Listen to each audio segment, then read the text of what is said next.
Imagine being in this location more than 100 years ago, when a bike-riding Adventist literature evangelist comes on the scene.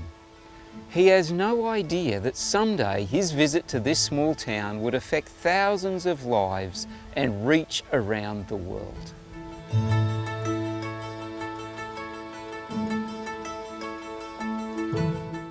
I'm standing near Eugowra, a farming town just over 200 miles west of Sydney, Australia. In the 1890s, a literature evangelist by the name of Philip Reiki pedalled his bicycle down this road.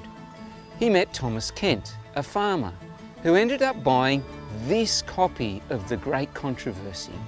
Mr. Kent became convinced about the Sabbath and started lending this book to his neighbouring farmers.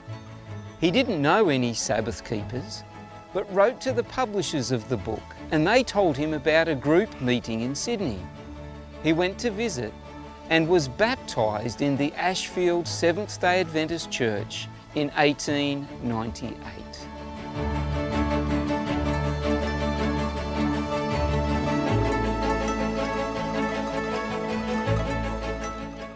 When Thomas returned home to Eugowra, he gathered other families together and started a church in his home. Later they built this mud brick church that is no longer in use. Little did Philip Reiki know what would be the impact of selling that one book. The legacy of this small group of farmers on the Seventh-day Adventist Church in Australia and around the world has been profound. Their descendants have included more than 100 denominational workers, pastors, educators, administrators and missionaries in the South Pacific and throughout the world. Churches have been planted and thousands have come into the church through their ministry.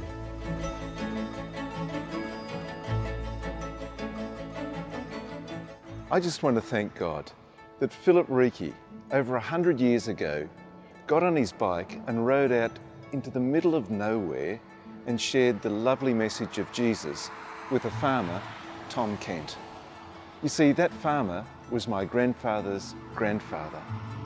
And so there's a small group of us. We're going to ride our bikes from Washington, DC to St. Louis in tribute to Philip Reiki and his lovely ministry, and we're going to be sharing Adventist literature along the way. I put in months and years of hard labour with great controversy, and I knew I was sowing seed that would one day bear fruit. Our rejoicing now will not compare with the joy we shall feel when we meet in the kingdom of God those for whom we laboured.